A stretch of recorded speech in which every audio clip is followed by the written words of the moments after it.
Hey you, welcome back to my channel. It's the girl Tonaya. Happy to have you.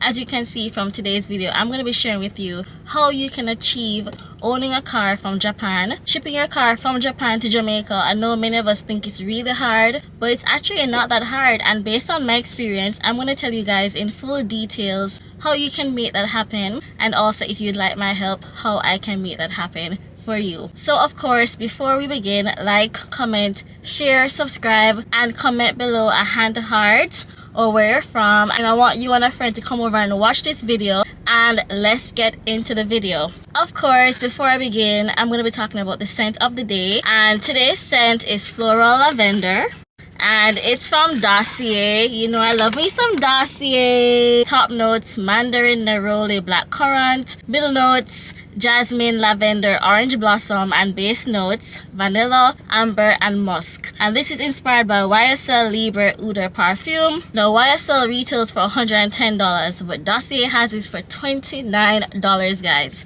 You can't beat that. No, this is a mandarin fruity blossom scent, and I've tried it. You know, I already have it on, of course. Oh, it's just so yummy. Like I can smell the hints of the orange, of the mandarin, of the lavender. Oh, this is so good. Yeah, this is so good. And of course, you know why I love Dosi. It's travel friendly. The top is magnetic. There's no spillage. It's 1.7 ounces, so you can take it anywhere with you in your hand luggage. It's easy to take around in your handbag, in any bag that you have. I love that. Yeah, and oh, my car smells so good. Yeah, this is it. And of course, Dosi has a cutest website, and it's easy to use. It's user friendly, and if you're not sure what perfume or cologne works for you, they have a really fun and friendly quiz on their site that you can take to find the perfect scent for you to try. They also have room diffusers that I've been loving lately, so if you want to get your hands on that, you can definitely give it a try, but if you don't like it, you can always return it. It's that simple. So you can definitely get your hands on a couple of Dosi scents, build your perfume or cologne collection. They have female, male, and unisex, and there's a scent there for everyone. So of course, guys, get your hands on some Dosi and smell amazing at the fraction of the cost. Yeah, that's it. So back to the topic. For one to import a car to Jamaica, they must apply to the trade board for import license and then wait for the license to be granted. However, regular consumers like me or you, we're gonna go to a dealer. We're gonna find someone who already has a license to bring in the car for us, right? No, the cars imported should not be more than 5 years. I've heard 6. However, if it's below 6 years, a special license is needed, and most dealers charge, the average cost I've heard is $100,000, $150,000, $1,000 US. It just depends on the dealer and your relationship with them. But the cost varies, so you can keep that in mind. Yes, unless it's a really good friend of yours who doesn't mind taking in the car for you for free, that's kind of the price that you're going to be looking at. No, this can take 4 to 5 weeks to get to Jamaica after ordering. No, lie. This can take up to 2 months, but I would say give or take 2 to 3 months to get it in Jamaica. There are many websites that you can order cars from. The popular ones that I'm aware of are SBT Japan, B Forward, and Auto Japan, but there are many more. So it just depends on the dealer. If they already have like an account with them, they may or may not get discounts, etc, etc. Before making a purchase, ensure you ask all important questions. Ask to see the full body of the car, videos if you're able to get them. Ask them to start the car so they can show you all the signage on the dashboard, what does the car need, and all that stuff, so when you get the car you're not too surprised, because let's face it, people will do stuff. Not everybody's honest. I never had an experience and the car came perfect. No.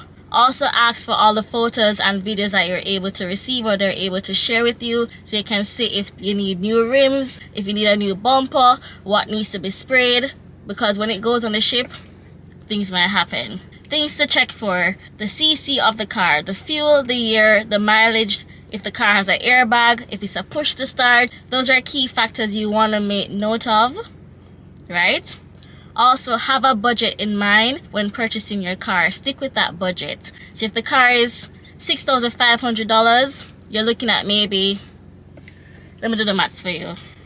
If the car is 6,500 US, right? That's 1 million Jamaican dollars. You're looking at 680,000, 700,000 to clear that car, roughly. That's just an example. Just have a budget in mind. Talk to your dealer. Let them know the budget you're working with. So when the car comes to Jamaica, you're not too surprised like, hey, I only have $2 million. I did not plan to spend $3 million. That's just key important factors to make note of, so you are not surprised and you're not disappointed when the car comes. Work out the fees with your dealer to have an idea of what you'll be paying overall, so there's no miscommunication when the car gets here to Jamaica. You have an idea. If you have a $2 million budget and you spend $1 million on the car in Japan, also have a budget in mind. Discuss this with your dealer before making your purchase. Ensure to ask all the additional questions. Have an idea of what you're going to be spending. Have them work it out for you, a breakdown, so when the car gets here, you're not surprised and you have an idea of what you need to save up to clear your car when it gets here, because custom is going to charge you a fee if the car is not cleared in a timely manner. So ensure you have your money or your loan or whatever it is that you're going to be using to clear the car in place, so you don't have to pay additional storage fee when the car gets here. As it gets here, everything is paid so you can get the car off the ship. Also make a note that even though you may have gotten a deal on your car, customs can add an additional fee when declaring, so make a note of that. You and your dealer might have worked something out, but when they come, they might be like, oh, you got that Audi for way too cheap, so we're gonna charge an additional 500 US, whatever it is that they feel like you should pay to have that car clear. They just think you got the car too good of a price, and that's just the country that we're working with. Alright, so there are additional fees that you should note. You have the broker fee, the permit, the document collection fee, the dealer fee, and the total declaration fee from customs. That's gonna be like a green and white paper. If you're lucky to have a great dealer, I have someone that I can put you guys on. You can send me a DM or you can send me an email at tonayawint@icloud.com. If you're serious, I can put you on to someone and we can work something out.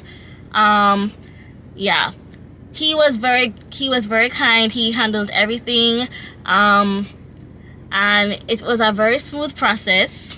So I definitely have someone in mind if you guys are interested. Also, if possible, you can ask your dealer to negotiate on your behalf, because you might see a car for 6,400 and they may be able to get it down to 6,000 depending on their relationship with the company. You may or may not be able to get a deal. It's always worth asking. It's always, I mean, there's no harm in trying to save any money, because this is a very big purchase and who wouldn't want to save money? So there's no harm in asking your dealer to try and get you a deal. They may or may not have a really good relationship, and if it's someone who always orders cars from that specific site, then more than likely will have someone who they can work something out in your favor. If not, you can also create your own profile and ask your necessary questions, and then when you're ready to make that purchase, then you can go to the dealer. So you can also create your own profile on SBT, Auto Japan, negotiate with them, ask them for pictures, ask them all the important questions that you feel are important to make that purchase. You can ask them all the required questions and all the important questions that you may have before making that big purchase. They're always willing to answer. Just make note of the time difference. Yeah, once you create your profile or have your dealer negotiate on your behalf, you're gonna make your deposit. All the information will be on each website, how to make the payment. Once the payment is cleared, the car is booked. So the dealer would advise you the car is booked, and know it's a waiting game. This can take weeks. Don't be worried. It's just a process. They're going to inspect the car. A full detailed inspection of the car will have to be done before the car is put on a ship. They're also going to be waiting on the next available ship coming to your area. So luckily, on the site, I know for Auto Japan, they have like a calendar showing all the ships that are going to the Caribbean, North Asia, all that stuff. Like they have a timeline of when each ship will get to each region, so you can make a note of that when ordering your car. Okay, so the inspection, like I said, varies and it can feel like forever. This is mandatory by the government of the importing country to determine the value of the shipment and to also prevent the parties from under or over invoicing in an attempt to pay lower custom fees or duties. So it's just a mandatory check. So this is just to ensure that the car is in great condition as advertised before shipping, and to ensure when you get the car, it is exactly the same thing that you paid for, and there's no faulty doors, any faulty AC. What you pay for is what you get. The only thing that may happen, which we hope doesn't happen, is any scratch or dents that may happen during the shipping, because you know it's going to be a couple of weeks on the ship and things happen. But I think based on some websites, they are able to assist you. Some will, some won't. Okay, so the car is booked, the car is shipped. So for example, if you make a purchase on Auto Japan, for example on July 4th, the car might be booked first week in August. You're looking at 4 to 5 weeks, for example, for inspection. The car is booked, it's shipped. You're looking at maybe 4 weeks, 4 to 6 weeks to get it to Jamaica, but that's only if a ship is available. If not, the entire process can take up to 3 months, but some persons are very lucky and it can take up to 2, right? Once the car is here in Jamaica, the duties is paid. You can pay your dealer. He will go on the site, he will make the necessary payments for you. He'll let you know what is outstanding, and of course, you know, it would show everything: the chassis number, the engine, the weight, the body type, etc. Now, the weight of the vehicle is what determines what you're going to be paying customs. Okay, so in relation to the custom duty rate for cars, according to the trade board figures, motor cars, including station wagons under 1000 cc, will attract a duty of 67% of the value of the vehicle. Cars exceeding 1000 cc but are under 1500 cc attract a duty of 83%. Cars above 1500 cc rating but under 2000 cc attract a duty of 94%. For cars above 1500 cc rating but under 2000 attract a duty of 94%.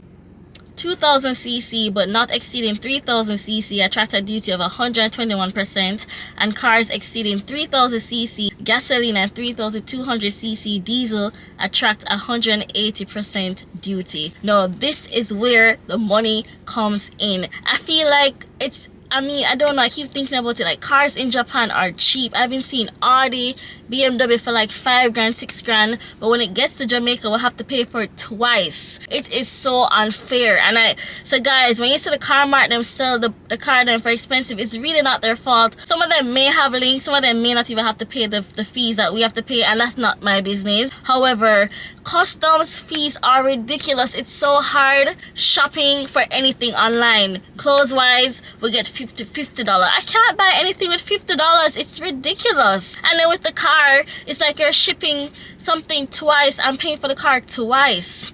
But it's still a little bit cheaper than buying it here in Jamaica. You just have to be patient and trust the process. And that's really and truly what this is about. It's just trusting the process, trusting the dealer, finding someone who is reputable, who you can count on, who is able to answer your calls, answer all the relevant questions you may have, represent you on your behalf with the company, ensure, make sure the process is smooth, ensure that you're not being ripped off. Trust them enough to ask all the appropriate questions on your behalf, because they will know more about cars than me and you. Well, a few of you, if you're not into cars like that. I've honestly been learning a lot more about cars. Yeah. So it's just a waiting game. It's a trust game. You have to just spend your money and just hope for the best. But really and truly, when the car gets here, you might have some additional spending to do, servicing the car. You don't know how long the car has been sitting down for. You might have a few dents here and there. You may want to spray over. If you're a perfectionist, you might want to spray over your rims, detailing your car, just simple stuff, but still may beat the price of buying a car here. I'm not saying you can't buy a car here from the dealer. This is only for those who've always wanted to order a car from Japan and just never thought about doing it, or just never know how to get it done, or just always think it's like so expensive. It can be done. It can happen for you. You can find your dream car on Japan, on any website on Japan, and make it happen for yourself. Yeah, so there are really great cars out there. I also recommend, this is just for me, I personally wouldn't buy a car over 80,000 km. I would really want to stick to 50,000, but there's some great cars online. When I've been looking, I'm just like, shoot, I love this car, but it's 120,000 km, so they might be a little bit cheaper because of the mileage. But if you can find something under 80,000, depending on the year, I would say go for it. But if you're a collector, because there's some cars that you just can't avoid. If it's a 2009 car and you want to bring it in and you need a special license. I mean, of course, 100,000 km, it's not too bad for the year of the car. But if it's a 2018 car, it's 120,000 km. I personally wouldn't get it. I would stick to 30 and 40 and just keep searching, because cars are always posted every day. You may not get your dream car today, but you can just keep searching, and you know when it's the car for you. You know when, okay, I really want this car, let me message them, let me see how best I can achieve to get this car. You know when you find your dream car. So it's not a rush game. You might find cars, you might see a car today and decide you want to think about it and it's gone tomorrow, but another car will be posted. That's the benefit of shopping online. You may not see the same car twice, but you may see something similar, you may see something better, you may see something cheaper. It's just a waiting game and just literally just being patient, and you find your dream car. Yeah, trust me guys, you know I'm not gonna come on here and tell you no foolishness. I'm gonna do that. Yeah, so that's pretty much it. I think I tried to cover everything. I had my notes, but of course, if you've ever ordered a car online, you can comment below and let me know your experience. I'd love to hear about it. And if you've ever had a bad experience as well, let me hear it as well. I just want, it's an open conversation. I just want to know, because I know many persons want to order a car online and they just don't know where to start. They don't know who to ask. They don't know the first thing about ordering a car, but I've done it. And I just want to share my knowledge with you guys, and I want you guys to know that it can be done and it can be achieved. And you know, I'm going to say whatever you want, go get it. Nothing is above limits. Anything you want and you feel like it's yours, pray about it, ask God to guide you, and it will be yours. That will be done. Just work hard towards it, save your money. I'm all for owning a car cash, and I'm all for getting the loan. Whatever works for you and whatever works for your finances. But you can make it happen, and I just want to share the tips that I've learned to help you achieve your goals and make it happen. I think that's it. I think I touched on everything. Of course guys, comment below and let me know what you think of the video. If you have any additional questions, you can comment. If you have any additional tips that I may have missed, you can comment. If you're interested in purchasing a car from Japan and you're very serious, you can comment below, or you can send me an email and I will assist you and put you on to some great people who can make this happen for you. And you can also share your experience if you're a dealer. I'm always open to learning. And yeah, I really hope you guys enjoy this video. So thank you so much for watching. Yeah, and let me know if you want to see more videos like this. Of course, like, comment, share, subscribe, and I will see you in my next video. Bye guys, thank you for watching.